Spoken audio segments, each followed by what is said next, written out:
Disensiones, aquí es donde acabamos la última vez. Así que voy a tratar de no ir tan ligero como iba. Las primeras pantallas era solo para que lleguemos a donde estábamos la última vez. Primera Corintios, sabemos que habían disensiones en esa iglesia y no hay nada nuevo, ¿verdad? Hoy en día hay disensiones en la iglesia, hay grupos. Imagínense los días de Pablo, algunos decían, yo soy de Apolo, yo soy de Pedro, yo soy de Pablo, y algunos hasta se atrevían a decir, yo soy de Cristo, como quien dice, pertenezco al mejor grupo. Y de aquí nace la enseñanza de Pablo sobre la unidad del cuerpo de Jesucristo. Y es algo que él desarrolla mientras sigue desarrollando la epístola a los Corintios con la metáfora del cuerpo de Cristo y de todos sus miembros. Son una unidad, no puede haber separación. Un ojo no le puede decir al pie, yo soy mejor que ti, right? Así que su enseñanza teológica sobre la unidad del cuerpo de Jesucristo nace de los problemas en Corintio donde habían disensiones, right? Así que hay una enseñanza para nosotros ahí también. Incesto, un problema, es un problema, claro, moderno también. Hay tantos casos que escuchamos, algunos de nosotros quizás hasta sufrimos de algo así, un abuso sexual. Bueno, ahí vemos en Primera Corintios que hay una situación donde un hombre está teniendo relaciones con la esposa de su papá. Right? Y Pablo lo menciona en esta iglesia. Así que ahí vemos un detalle feo, donde demuestra que todo lo que está escrito aquí es porque él está respondiendo a situaciones que existen en la iglesia. Right? Así que voy a mirar ese pasaje, lo voy a leer para que tengan por lo menos una idea de su contexto.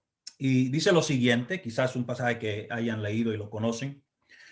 De cierto se oye que hay entre vosotros fornicación, y tal fornicación cual ni aún se nombra entre los gentiles, tanto que alguno tiene la mujer de su padre. En otras palabras, que hasta las personas que no son cristianas hacen esto, dice Pablo. Y vosotros estáis envanecidos. ¿No debierais más bien haberos lamentado para que fuese quitado de en medio de vosotros el que cometió tal acción? En otras palabras, parecía que no solamente la persona estaba envuelta en esta situación, sino que estaba en la congregación como si nada. Parece que nadie le llamaba la atención, right? O que estaban silenciosos. O quién sabe si ni sabían cómo tratar esa situación en esos primeros años de la iglesia. Y Pablo se dirige a eso. Ciertamente yo, como ausente en cuerpo, pero presente en espíritu, ya como presente he juzgado al que tal cosa ha hecho. En el nombre de nuestro Señor Jesucristo, reunidos vosotros y mi espíritu con el poder de nuestro Señor Jesucristo, el tal sea entregado a Satanás para destrucción de la carne, a fin de que el espíritu sea salvo en el día del Señor Jesús. Ahora, Pablo no nos explica a nosotros qué significa entregarle una persona a Satanás. Pero lo que sí sabemos que el propósito de eso es básicamente para que esta situación se corrija, se termine, right? Le dé oportunidad para arrepentirse y después vuelva a la congregación. Muchos eruditos piensan que lo que tenemos aquí básicamente es una excomunicación, que lo saquen de la iglesia para que sepa que no pueden tolerar este tipo de comportamiento. Right? So eso puede ser lo que significa entregarlo a Satanás, es básicamente sacarlo de la iglesia. No es buena vuestra jactancia. ¿No sabéis que un poco de levadura leuda toda la masa? Limpiaos pues de la vieja levadura para que seáis nueva masa, sin levadura como sois. Porque nuestra Pascua, que es Cristo, ya fue sacrificada por vosotros. Así que celebremos la fiesta, no con la vieja levadura, ni con la levadura de malicia, de maldad, sino con pan sin levadura, de sinceridad y de verdad. Levadura lo que significa es pecado, ¿verdad? Sin levadura, pureza. Os he escrito por carta que no os juntéis con los fornicarios. No absolutamente con los fornicarios de este mundo o con los avaros o con los ladrones o con los idólatras, pues en tal caso os sería necesario salir del mundo. Ahora, nota la distinción que hace Pablo. Cuando él dice que no se junten con fornicarios, él no está diciendo una gente que está fuera de la iglesia, una gente que no dice yo soy cristiano. Él está diciendo de cristianos, de personas en la congregación, de personas de fe que se digan ser cristianos, pero están envueltos en fornicación. Con ellos no se junten. Pero en cuanto al mundo, pues claro, uno trabaja. Y no solo eso, si uno es ministro, si uno va a evangelizar o es misionero, va a testificar, se va a encontrar con fornicarios y avaros e idólatras y cuantas otras cosas. Así que Pablo no está hablando en una forma absoluta, sino con esa cualificación. A lo que él le importa es el comportamiento del cristiano, right? Por el cristiano, él es responsable. Por el comportamiento de la iglesia es responsable, no por lo que hace el mundo. Y es algo que vale la pena recordarnos porque muchas veces nos preocupamos por lo que hace el mundo. Y en verdad, nuestra primera preocupación debe ser qué está haciendo la iglesia, right? ¿Dónde está el mal entre nosotros? Ok, continúa. Más bien os escribí que no os juntéis con ninguno que, llamándose hermano, fuese fornicario o avaro o idólatra o maldiciente o borracho o ladrón, con el tal ni aun comáis. Porque ¿qué razón tendría yo para juzgar a los que están fuera? ¿No juzgáis vosotros a los que están dentro? Porque a los que están fuera Dios juzgará. Quitad pues a ese perverso de entre vosotros. ¿Ok? Así que ese es el veredicto de Pablo. Sáquenlo de la iglesia. Eso es lo que significa entregarlo a Satanás. Y de nuevo, no es para condenación absoluta, sino con la esperanza de que haya un arrepentimiento, que la persona le dé conciencia y diga, ok, yo estuve mal, no sé qué estaba haciendo, perdóname Señor, perdóname iglesia, y después regresa.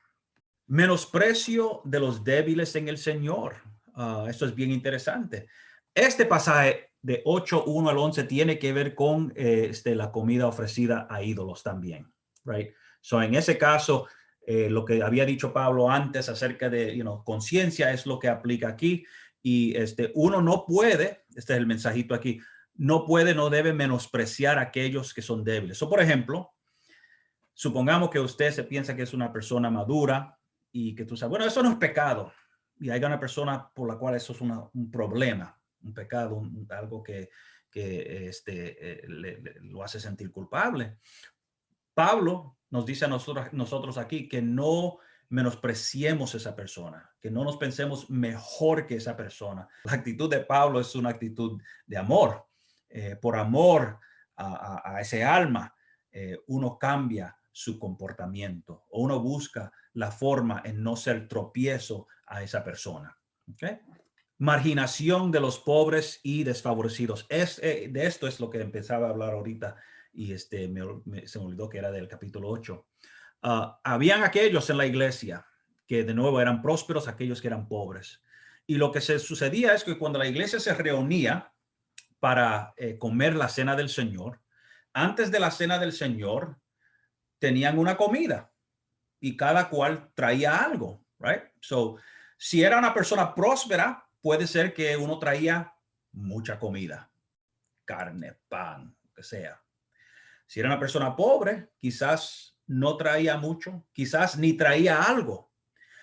Pero lo que pasaba aquí en la iglesia de los Corintios es que todos llegaban y aquellos que tenían mucho se comían todo entre ellos, y no solo entre ellos, sino enfrente de aquellos que tenían hambre. Eso es, de nuevo, esta es la iglesia. Y no solo eso, hasta se emborrachaban, porque en esos días todo el mundo tomaba vino. Right? Es más, el vino era más saludable que el agua, que también uno se podía envenenar. Y vemos aquí que no solo se hartaban, como decimos nosotros, sino que se emborrachaban. Y esto llegó a los oídos de Pablo y tuvo que dirigirse a este problema. Y vemos aquí en capítulo 11, versículos 17 al 22 los detalles. Pero al anunciaros esto que sigue, no os alabo, porque no os congregáis para lo mejor, sino para lo peor. Pues en primer lugar, cuando os reunís como iglesia, oigo que hay entre vosotros divisiones, y en parte lo creo, porque es preciso que entre vosotros haya disensiones para que se hagan manifiestos entre vosotros los que son aprobados. Esto es interesante porque lo que Pablo está diciendo ahí es que, bueno, divisiones van a haber, y así es que uno sabe quién está dentro y quién está afuera, así que eso no se puede evitar, right? Cuando pues os reunís vosotros, esto no es comer la cena del Señor, porque al comer cada uno se adelanta a tomar su propia cena y uno tiene hambre y otro se embriaga. Pues qué, ¿no tenéis casas en que comáis y bebáis? ¿O menospreciáis la iglesia de Dios y avergonzáis a los que no tienen nada? ¿Qué os diré? ¿Os alabaré? En esto no os alabo. Okay. So vemos que la situación ahí es algo bien, bueno, algo bien feo, algo injusto, algo que no se debe hacer entre los cristianos. Um, yo creo que es importante porque en el cuerpo de Jesucristo, ¿verdad? Todo el mundo va a tomar y participar de esa cena final del Señor, en las bodas del Cordero. No va a haber un lugar para aquellos que son ricos y aquellos que son pobres, todos van a ser iguales. Así que el reino de Dios aquí en la tierra debe observar las mismas reglas, buscar esa unidad, buscar esa justicia, que todos compartan, ¿verdad? Es la manera de Cristo. Imagínense, Cristo, cuando venía a él una prostituta, él la aceptaba. Él comía con los fariseos, él comía con los pecadores, con aquellas personas que uno rechaza. Así que el cristiano no puede ser mejor que Cristo y hacer distinciones y decir, no, este sí y aquella no. Eso no es el camino del cristiano. Es más, les diré, esto tiene que ver un poco cuando tuvimos la oportunidad de tener seminarios en Bethel. Una de las cosas que yo insistí es que el pueblo tiene que venir a Bethel, right?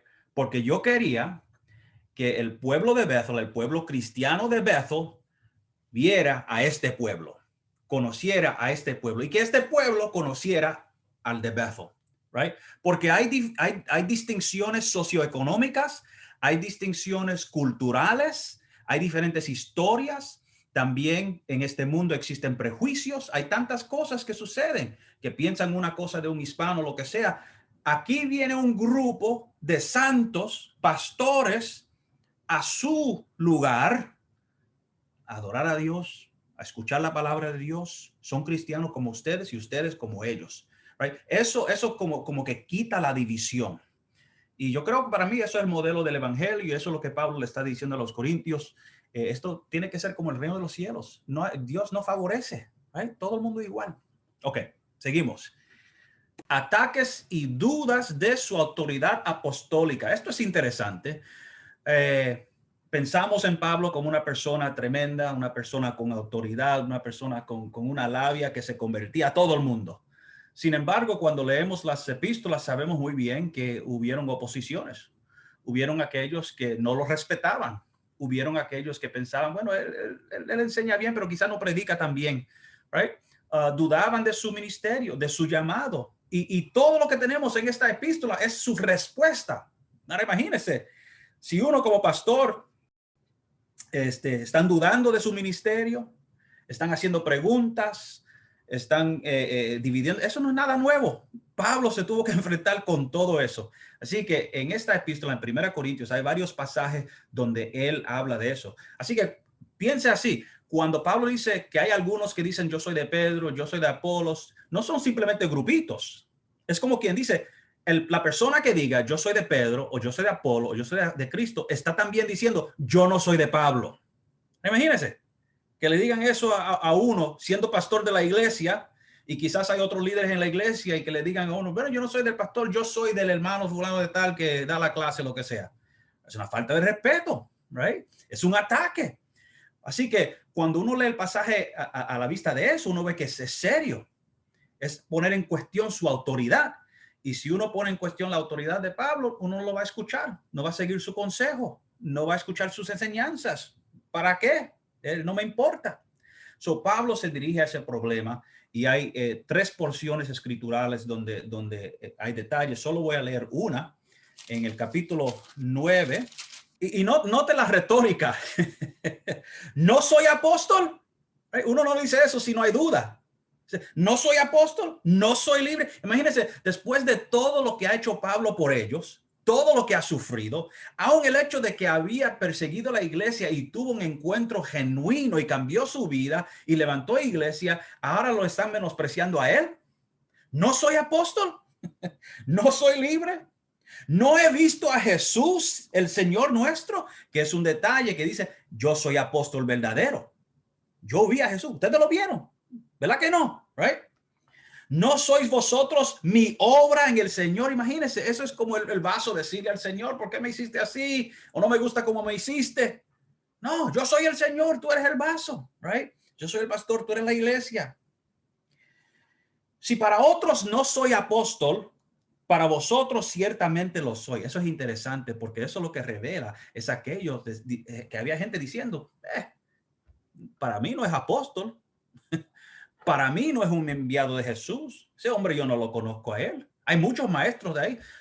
O hasta podrían decir, no hay que ir a otros pastos si hay pastos aquí, right? Cosas que decimos nosotros algunas veces. Habían aquellos que dudaban de su apostolado. Y eso se estaba regando ahora entre los corintios. Y él dice, no, bueno, pues puede ser que yo no sea apóstol para esa gente, pero ustedes no existieran si no hubiera sido por mi apostolado.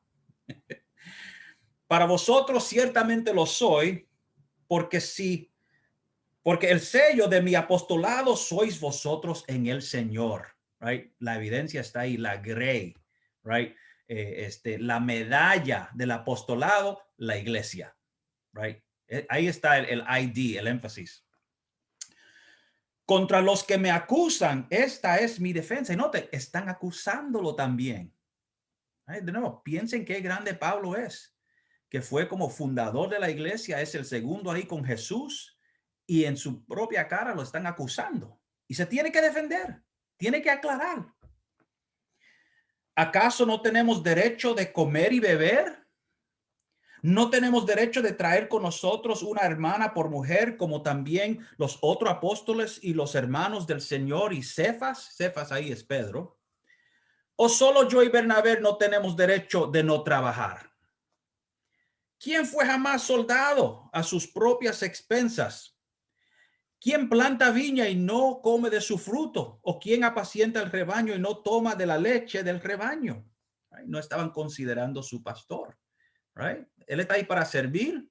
Yo no tengo que suplir nada. Que no me pida nada de mí. Right? Digo esto solo como hombre. ¿No dice esto también la ley? Después empieza a hablar acerca de la ley, lo que dice acerca de los animales y que eso se aplica también a los líderes. Básicamente, el obrero es digno de su salario, está trabajando por ustedes. El que le da riquezas y beneficios espirituales debe también cosechar beneficios. Right? So, imagínense, ataques sobre su apostolado y no solamente sobre su apostolado. Imagínense, y puede ser que decían, como no eres apóstol, no tenemos que apoyarlo. Right? Así que había unas consecuencias a esa actitud de menosprecio. Ok, Segunda Corintios,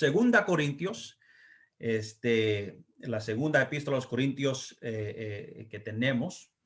Aquí vemos algo semejante.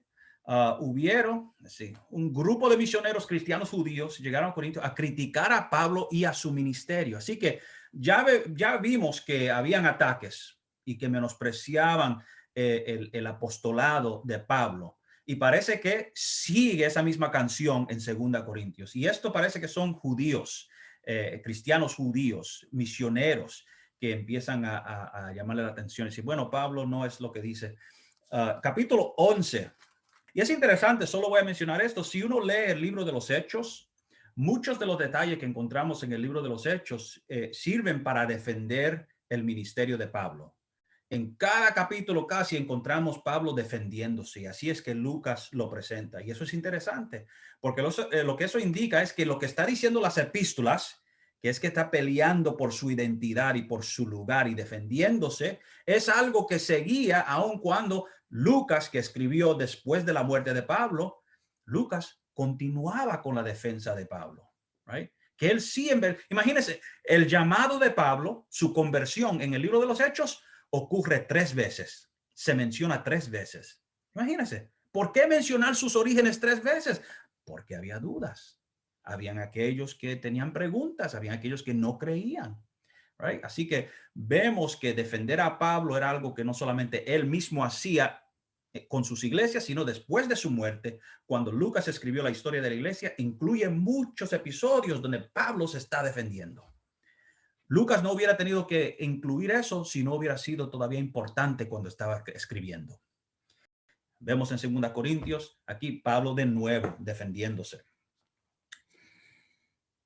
Voy a leer unos versículos acerca de esto. Y note cómo se defiende. No se jacta sobre su educación, right? o de los logros que tenían. Él mira los sufrimientos de un apóstol como evidencia de su llamado. 11:22 dice, son hebreos, right? Aquellos que lo están atacando. Yo también.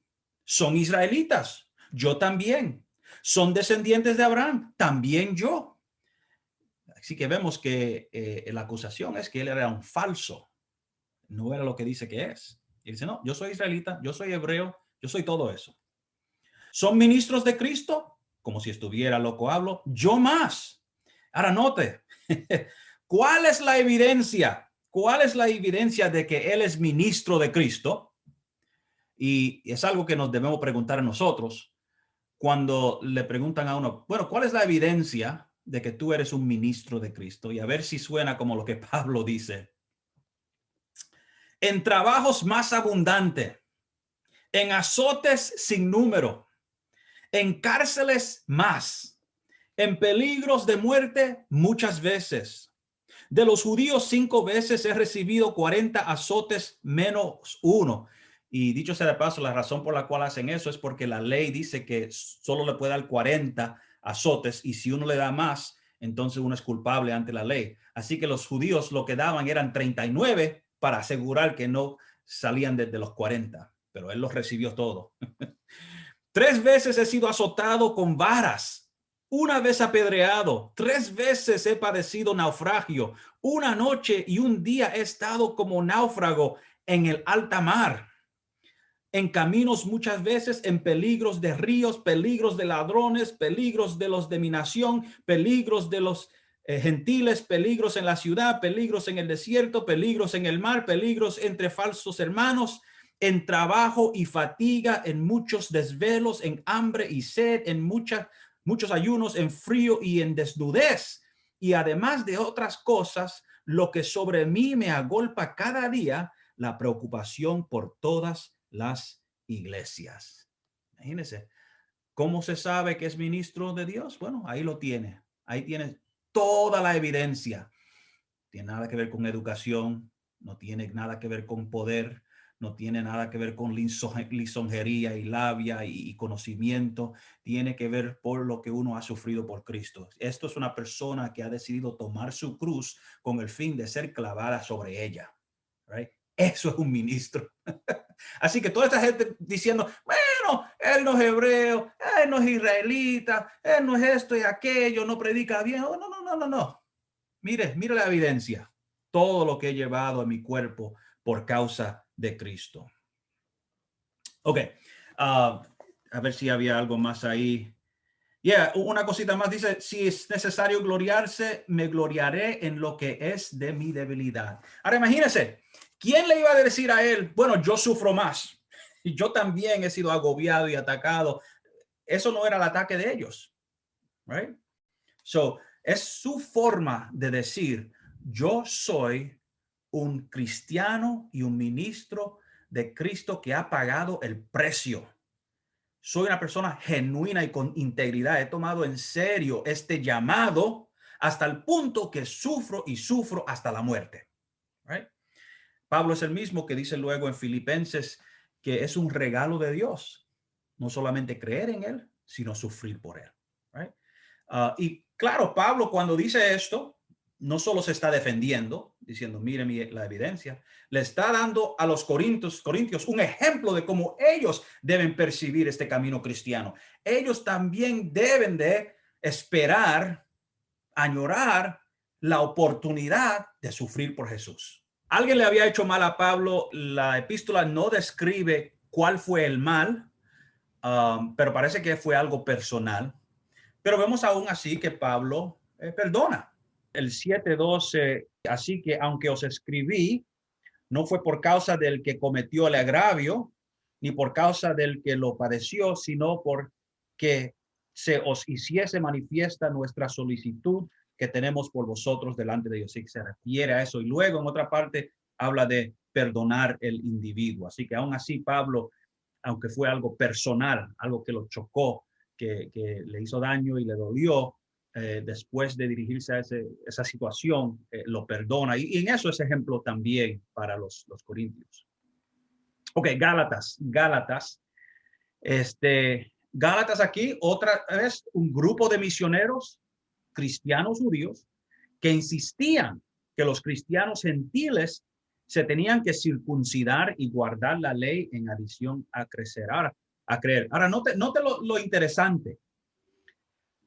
Todos aquellos que se opusieron a Pablo eran cristianos. La oposición a que Pablo se dirige en estas epístolas, Corintios, 2 Corintios y Gálatas, no es al mundo. Ahora, claro, él sufrió, right? Los gentiles también lo atacaron. Los políticos lo atacaron, ¿verdad? Pero él no se dirige a ellos. Él no le escribe una carta a Herodes o al rey de Roma. No, él escribe a los cristianos.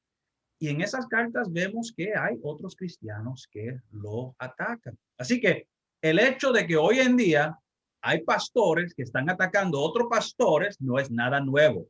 Si se lo hicieron a Pablo, ¿cuánto más a nosotros? Right? Y la respuesta debe de ser como la de Pablo, right? Donde él da evidencia de que él es una persona de integridad, que él tiene el bien de la iglesia en mente, que él sufre por Cristo y que su deseo es que ellos también sufran por Cristo, que el enfoque sea Cristo, right? Ahora, en este caso, en Gálatas, el asunto era que habían judíos cristianos, decían, bueno, qué bueno es que Pablo es apóstol a los gentiles y que hay mucha gente de Italia y de Roma que se están convirtiendo, pero está la ley y la ley habla de la circuncisión y eso nunca se acabó. Así que es necesario que ahora que ellos son cristianos, completen, right, terminen ese proceso y se circuncidan, right? Y no solo eso, sino que guarden el sábado. Y no solo eso, que no coman morcillas, right? Y que no coman cerdo. Y que eviten todas esas cosas que un judío piadoso, ortodoxo, evita, right? Y Pablo, él entiende muy bien su llamado. Él entiende la libertad que tiene en Jesús. Él es judío, él guardaba el sábado, él entendía la ley mejor que cualquier otra persona, pero él sabía la distinción que cuando Dios abrió las puertas para que llegaran los gentiles, lo esencial era creer en Jesús y vivir por la ley de Jesús. Los ritos y lo demás, la circuncisión, eso no era central ya. Eso tenía su propósito y terminó con la venida de Jesús. Ahora, si un judío quiere seguir esos ritos y costumbres como cultura, está bien. Y Pablo hasta lo hacía. Lo vemos en el libro de los Hechos que él va al templo, va a las sinagogas, él toma votos como un judío bueno, right? Pero es como judío cultural. Sin embargo, un gentil es creer en Jesús y vivir como Cristo. Right? Por eso tantas veces Pablo dice que lo imiten a él. La evidencia de cómo es vivir como cristiano está en él. Bueno, llegaron este grupito, estaban diciendo a las iglesias de Gálatas, y note, cuando dice Gálatas hay varias iglesias, imagínense. No, eso es un problema cuando hay una iglesia que se está dividiendo. Es peor cuando uno tiene 2, 3, 4 y 5 y se están dividiendo sobre esta cuestión acerca de cómo es que debemos vivir. Y parece que habían aquellos que ya habían aceptado ese mensaje. Y vemos en esta epístola que Pedro, sabiendo muy bien lo que era el evangelio y la libertad que había en el evangelio, practicaba esa libertad cuando estaba con los gentiles, pero tan pronto que llegaban los judíos de Jerusalén, él se apartaba de ellos, como quien dice, yo no como con esa gente, right? Yo evito las morcillas y el cerdo y lo demás, right? Y estoy ahora con los judíos, right? Y Pablo ve esa hipocresía y le llama la atención, lo condena por eso. La epístola entera tiene que ver básicamente con ese asunto.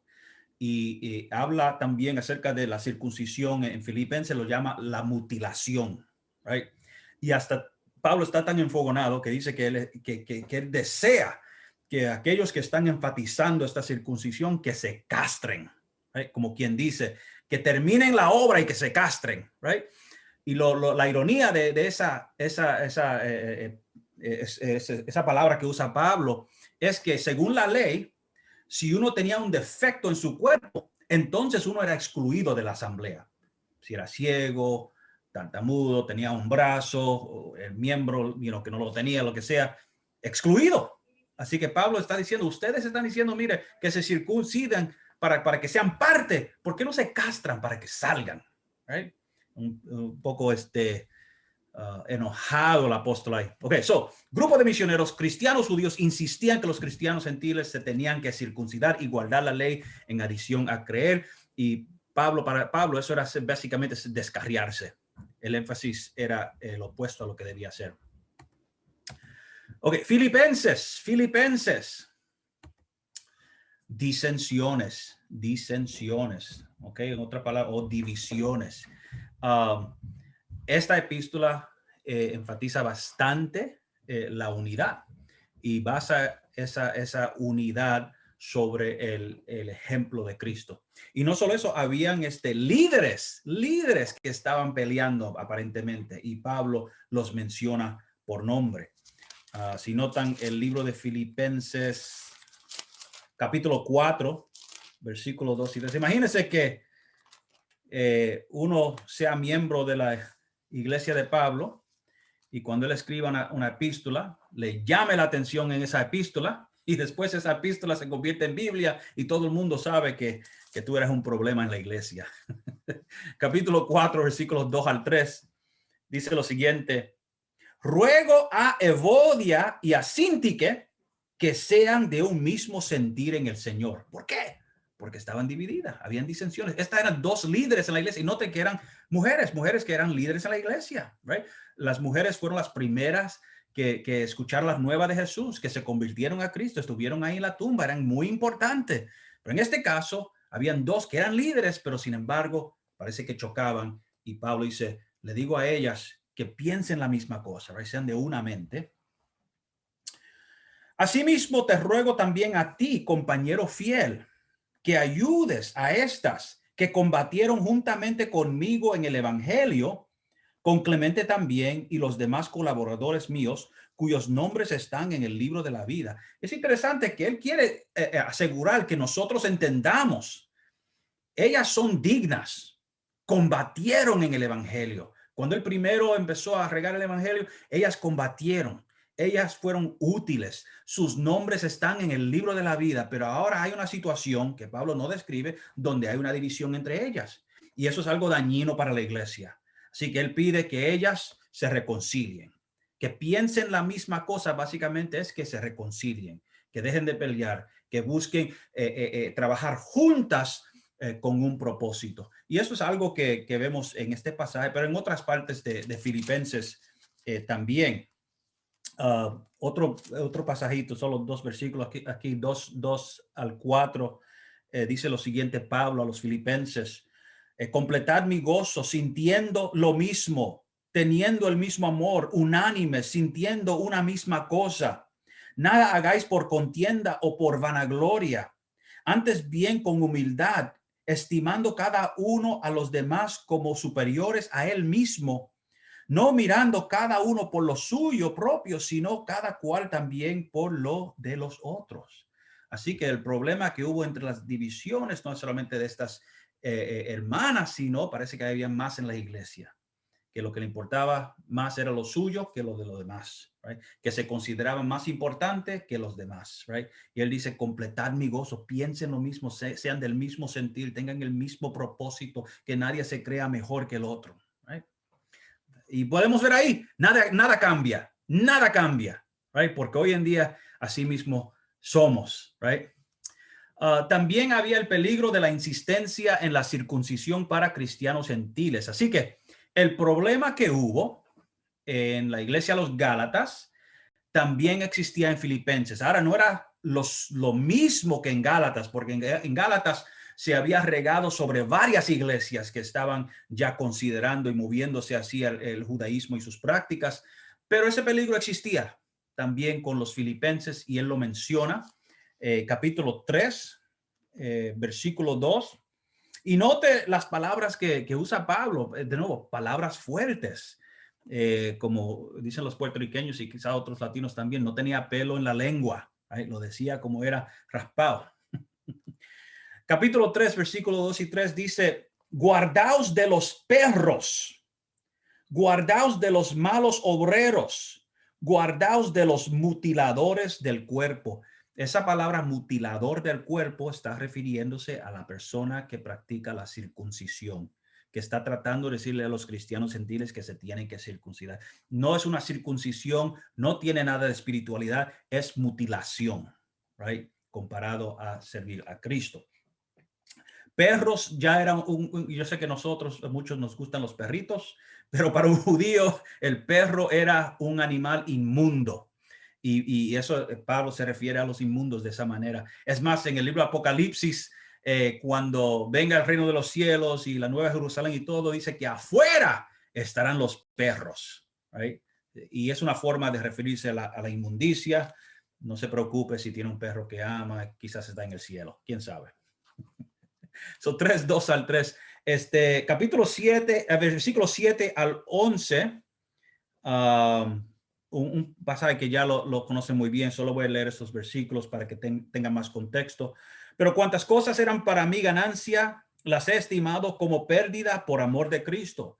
Y ciertamente aún estimo todas las cosas como pérdida por la excelencia del conocimiento de Cristo Jesús, mi Señor, por amor del cual lo he perdido todo y lo tengo por basura para ganar a Cristo y ser hallado en él, no teniendo mi propia justicia, que es por la ley, sino la que es por la fe de Jesucristo, la justicia que es de Dios por la fe, a fin de conocerle y el poder de su resurrección y la participación de sus padecimientos. Note eso, participación de sus padecimientos, lo mismo que él había descrito en el capítulo 11 de 2 Corintios, llegando a ser semejante a él en su muerte, si en alguna manera llegase a la resurrección de entre los muertos.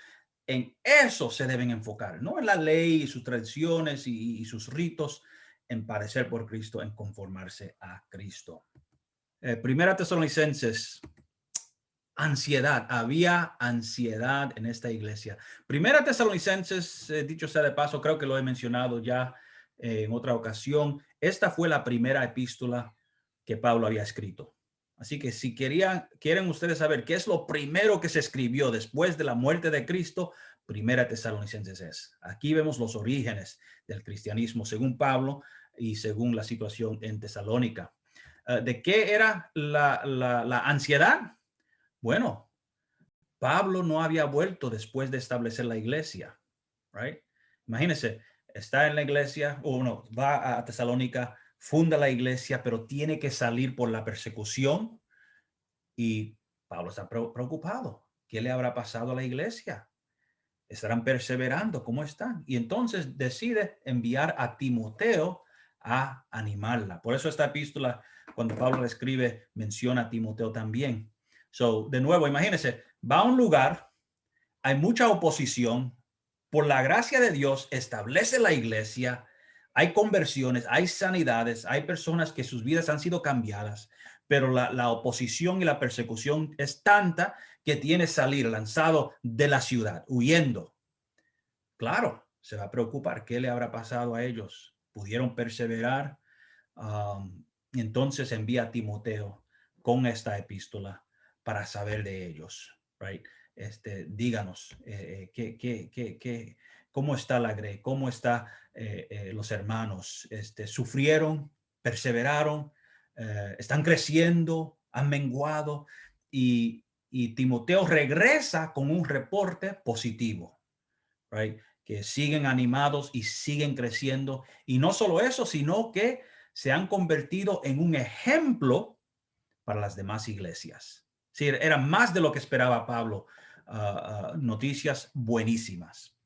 Solo a leer un pasajito para que le tengan el favor, el sabor de Tesalonicenses 2:1 al 2 dice: porque vosotros mismos sabéis, hermanos, que nuestra visita a vosotros no resultó vana.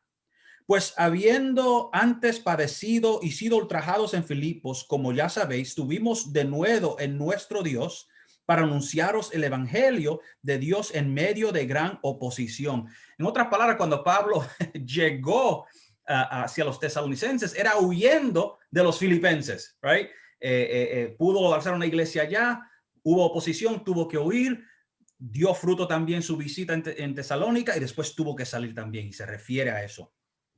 Más adelante se menciona la separación y la ansiedad. 17 al 20 dice: pero nosotros, hermanos, separados de vosotros por un poco de tiempo, de vista, pero no de corazón, tanto más procuramos con mucho deseo ver vuestro rostro.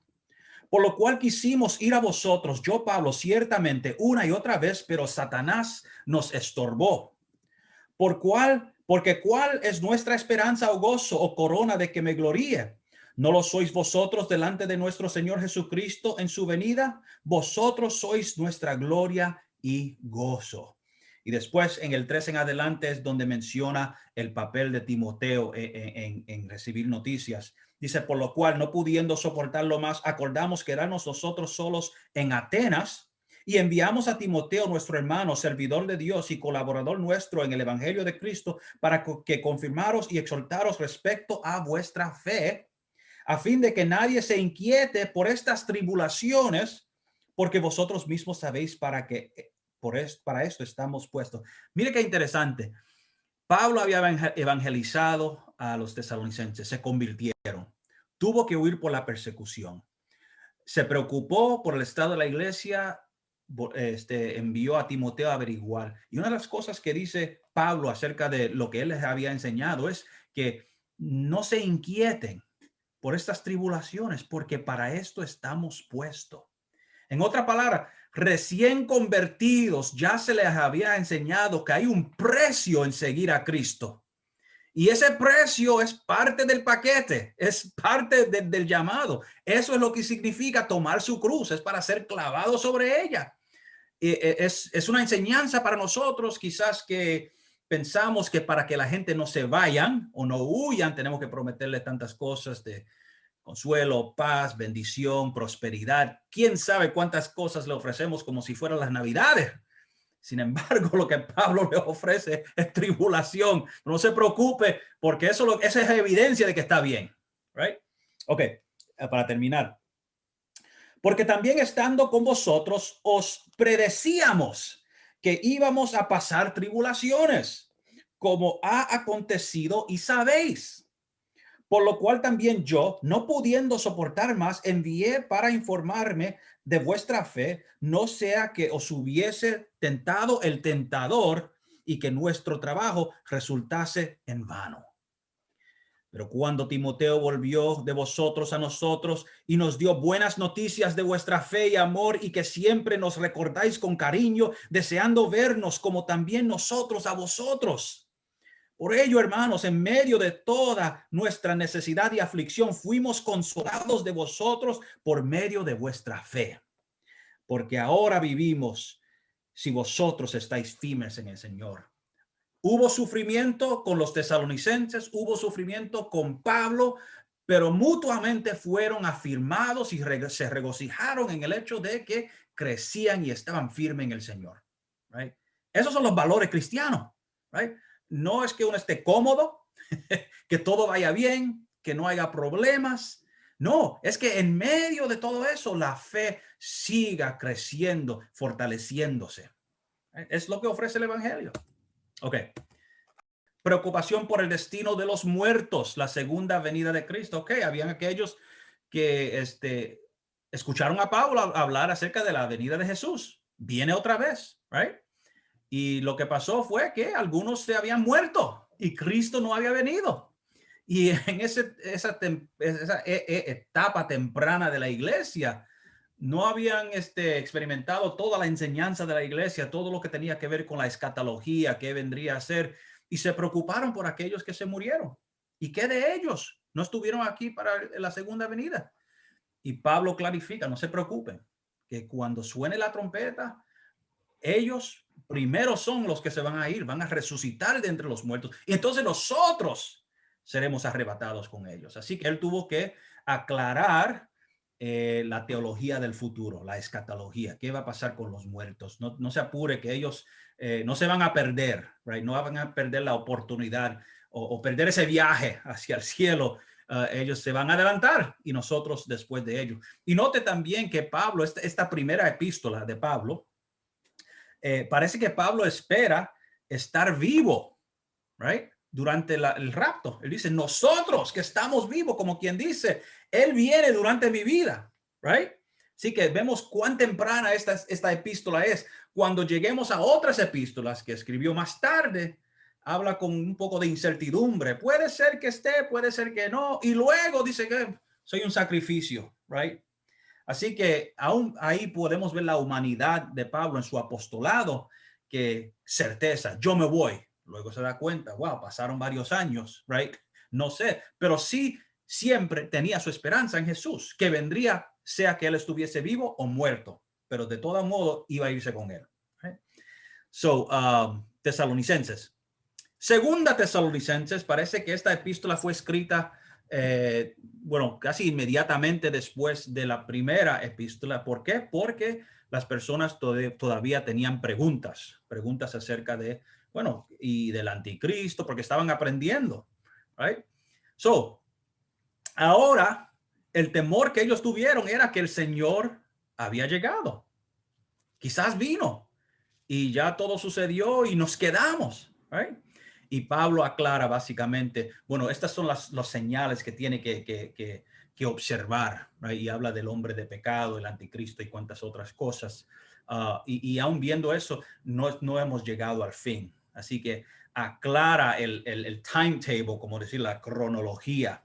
Pero es interesante que las dos epístolas tratan con la escatología, la enseñanza de los últimos días. En una no sabían acerca de los muertos, en otra temían que Dios ya había venido y perdieron la oportunidad de ser partícipes. Filemón, la epístola más cortita del apóstol. Esta epístola es una epístola de un capítulo y es bien interesante porque tiene que ver con un esclavo que se había escapado, había huido de su señor y que se convierte con Pablo.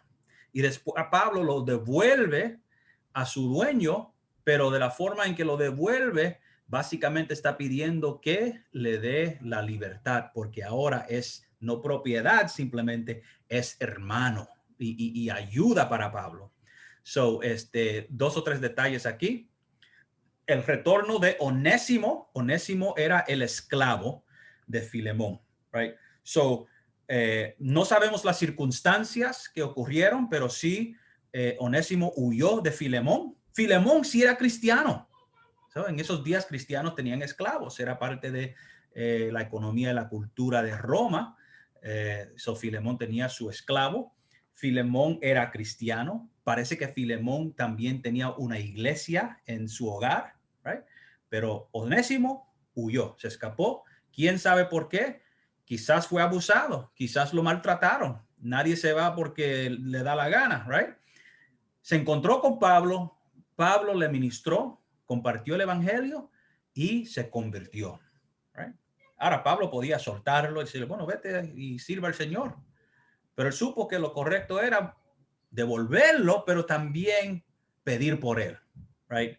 Que su actitud cambie la de Filemón y que abra las puertas por él. Y si haya robado algo y le costó algo al dueño, que se lo cobrara a Pablo. Right? Que Onésimo se había convertido, que estos son los detalles, si quieren apuntarlos. Onésimo se había convertido y ahora Pablo pide que lo reciba como hermano. Right? Ya no como propiedad, ya no como si fuera el dueño de él, ya no como si tuviera la autoridad de darle una pela, como decimos los puertorriqueños, de caerle encima. Right? No, recíbalo como un hermano, que es básicamente decir, perdónalo. Right? Y uno se imagina cuáles serían las consecuencias de perdonar a un esclavo que haya hecho algo así. Es posible que Filemón tuvo otros esclavos y ven que regresa Onésimo y que Filemón no le hace nada. Quizás ellos también se atreven a salir. ¿Quién sabe cuáles son las consecuencias? Pero a eso no le importa a Pablo. Él dice, recíbelo como un hermano. ¿Por qué? Porque es hermano ahora. Right? Y que le cobre a Pablo lo debido. No se preocupe, yo cubro sus gastos. Yo sé que te ha hecho daño, que ha sufrido en las finanzas por su huida. Eso bien interesante. Y note, Pablo también dice que le prepare un cuarto a Pablo que viene a visitar. Como quien dice, te lo voy a enviar. Te pido que lo trate como un hermano, que lo perdone. Cóbrame a mí lo que te haya costado, pero también prepárame un cuartito, porque yo voy, como quien dice, yo voy a ir a averiguar, a ver si en verdad ha llevado a cabo lo que yo le he instruido. Y no solo eso, Filemón era producto del ministerio de Pablo. Pablo era el padre espiritual de Filemón. Así que él habla con autoridad. Y si uno lee esta epístola, que vale la pena leer 2 o 3 versículos, es tan sutil y habla con Filemón con tanta ternura, pero con autoridad.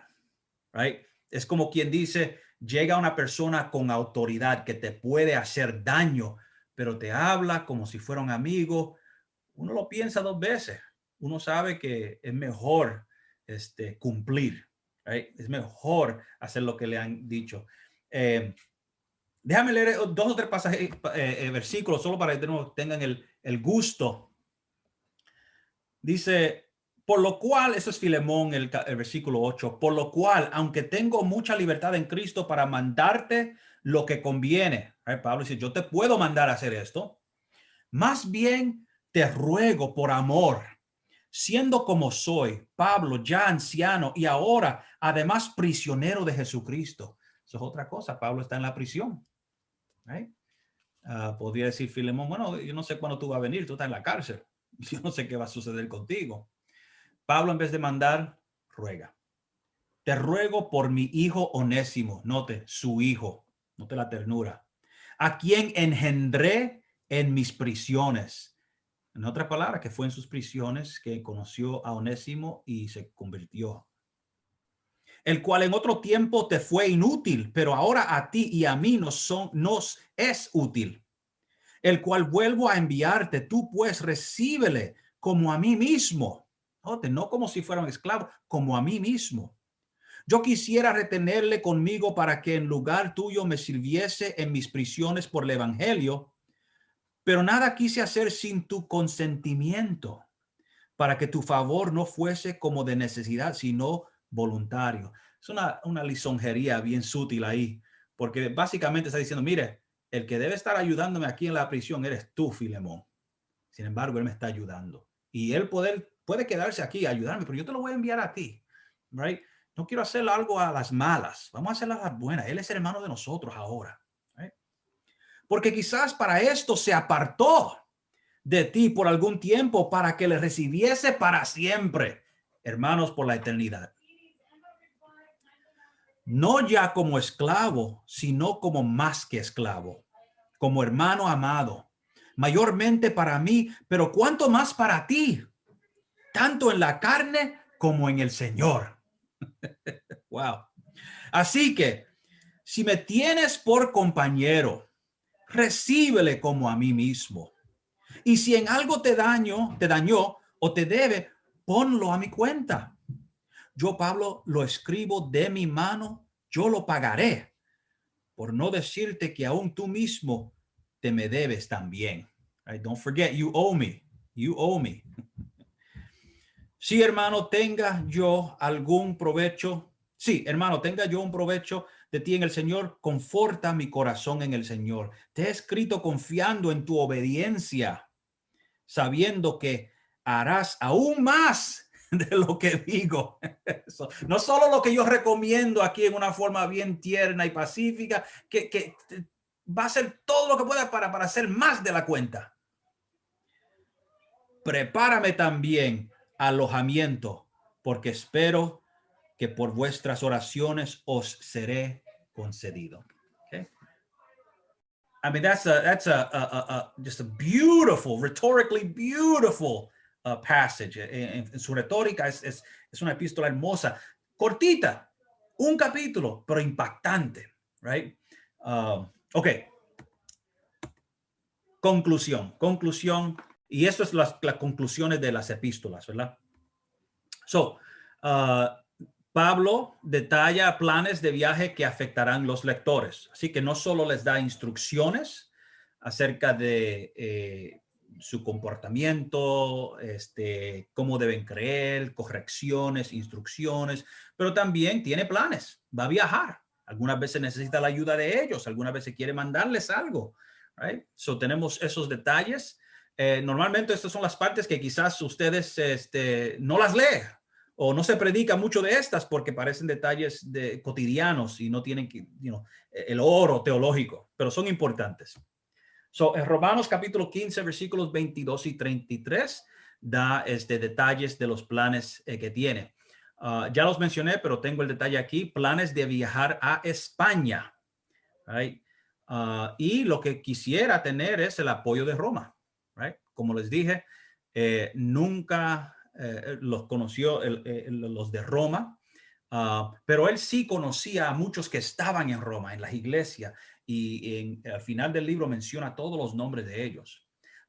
Él les presenta su teología, él les presenta su misión, él les habla acerca de la ofrenda que va a colectar para los santos en Jerusalén y que quisiera él cosechar eso de ellos para ayudar a los de Jerusalén, pero también que ellos lo apoyen en su ministerio a España. Right? Esto podríamos decir es como una carta misionera para levantar fondos también. Imagínate que yo nunca he visto una carta misionera así hoy en día, que sea 17 capítulos de teología y después pida dinero. Pero así es con Pablo. Va rumbo a Jerusalén. Ofrenda para los santos, entre los santos, como yo he dicho, así que les informa acerca de eso también. Corintios también tiene detalles acerca de sus planes al final. Piensa ir a Corintios y quedarse ahí durante el invierno. No es como hoy en día que uno se puede montar sobre un avión, en un avión, sea invierno, otoño, primavera o verano. Uno no puede viajar en el invierno. Uno no quiere encontrarse en un naufragio ahí en el mar en el invierno. Right? Uno espera los días buenos para viajar. Quiere ir a Corintios y quedarse ahí durante el invierno. Menciona a los compañeros de Pablo. Right? Los que los están ayudando en su ministerio, las conclusiones de las epístolas. Primera Corintios capítulo 16, versículos 10 al 12, menciona a unos compañeros. A ver cuáles son. Dice lo siguiente: y si llega Timoteo, mirad que esté con vosotros con tranquilidad, porque él hace la obra del Señor, así como yo. Por tanto, nadie le tenga en poco, sino encaminadle en paz para que venga a mí, porque le espero con los hermanos. Acerca del hermano Apolos, mucho le rogué que fuese a vosotros con los hermanos, mas de ninguna manera tuvo voluntad de ir por ahora, pero irá cuando tenga la oportunidad. Okay, te voy a enviar a Timoteo. Cuando vaya allá, trátenlo como si me tratan a mí, porque él trabaja como yo trabajo. Y después les informa acerca de Apolo. Apolo no pudo venir, no quiso venir, pero va a ir cuando pueda, cuando tenga la oportunidad. Estos son los detalles que mencioné ahora mismo. Traten a Timoteo bien si visita. Apolo vendrá cuando pueda. Colosenses. Una de las conclusiones, yo creo, más interesantes que encontramos en las epístolas. Menciona a Tíquico y Onésimo, que vendrán a Colosas. Ahora note, Onésimo, el que era el esclavo de Filemón, ahora aparentemente está trabajando con Pablo. Y dice a los colosenses, voy a enviar Tíquico y Onésimo a ustedes. Right? Parece que Filemón sí hizo lo que Pablo le pidió y aún más. ¿Quién sabe si le dijo a Onésimo que sirviera a Pablo en lo que quisieran? Right? Bien interesante. Saludos, hay saludos de compañeros y algunos están encarcelados con Pablo, una realidad. Y dicho sea de paso, la razón por la cual hay aquellos que iban a ayudar a Pablo en la cárcel es porque las cárceles en esos días no es como hoy en día, que si uno se encuentra en la cárcel le dan comida, le dan televisor, puede dar salpesas. si va a una prisión en Roma, te pudre. Y viene a gente y le trae a uno comida, le traen ropa. Eso era algo común. Y era algo y de ahí nació el ministerio a los prisioneros, right? De la vida de Pablo. Pablo, el primer prisionero por Cristo. Bien interesante. A ver si algo más. Instrucciones acerca de la circulación y lectura de la epístola. Aquí es donde nos dice en una forma explícita que la carta que Pablo le envía a los colosenses es para que sea compartida con otras iglesias. Y él menciona la Odisea. Ahora, ustedes pueden buscar en sus Biblias, no hay una epístola a los laodicenses. No tenemos esa epístola, pero aparentemente Pablo escribió Colosenses, dice, mire, envíele a los laodicenses esta epístola y después tome la de los laodicenses y léenla a ustedes. Que básicamente compartan las epístolas y así se regó las enseñanzas de Pablo. Voy a leer esta porción solo de nuevo para que tengan el sabor de la epístola. Colosenses, capítulo 4, versículo 7. Note que interesante estos detalles. Todo lo que a mí se refiere os lo hará saber Tíquico. Y Tíquico, dicho sea de paso, se menciona también en la epístola a los Efesios. Amado hermano y fiel ministro y consiervo en el Señor, el cual he enviado a vosotros para esto mismo, para que conozca lo que a vosotros se refiere y conforte vuestros corazones. Y con Onésimo, ahí está Onésimo, el que era esclavo de Filemón, amado y fiel hermano, que es uno de vosotros, o sea, de Colosa. Todo lo que acá pasa, os lo harán saber. Aristarco, mi compañero de prisiones, os saluda, y Marcos, el sobrino de Bernabé, acerca del cual habéis recibido mandamientos, si fuere a vosotros, recibidle. A Jesús, ¿note? Otra persona llamada Jesús, llamado Justo, que son los únicos de la circuncisión, o sea, judíos que se habían convertido, que me ayudan en el reino de Dios y han sido para mí un consuelo.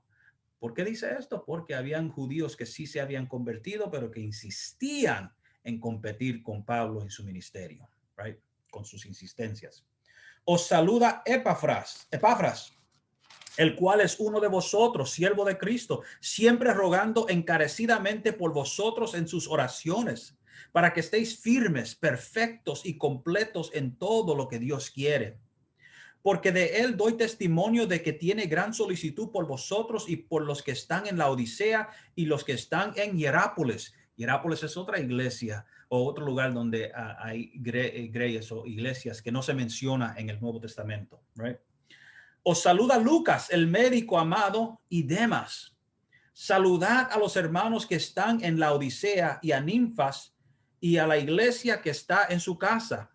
Y aquí está la parte importante acerca de compartir esta carta. Dice, cuando esta carta haya sido leída entre vosotros, haced que también se lea en la iglesia de los laodicenses y que la de la Odisea la leáis también vosotros. Decida Arquipo Mira que cumplas el ministerio que recibiste en el Señor.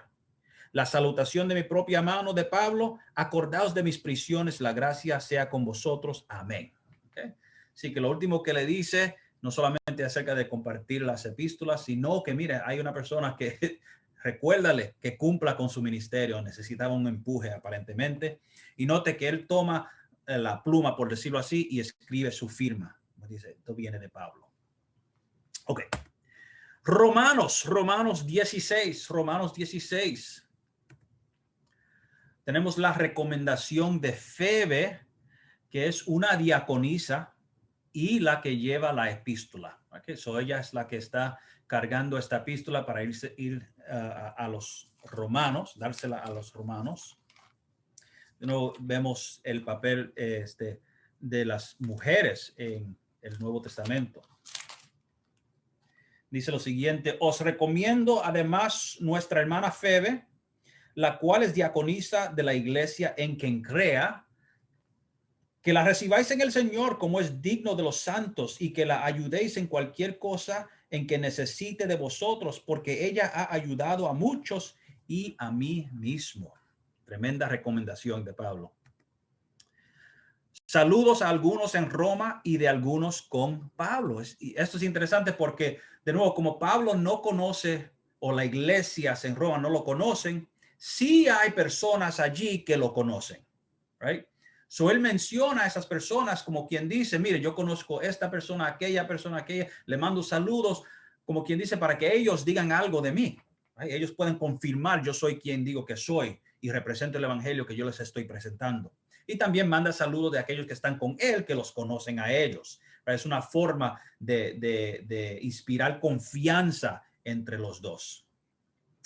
Y de nuevo, como dije, hay como 10 o 20 nombres ahí.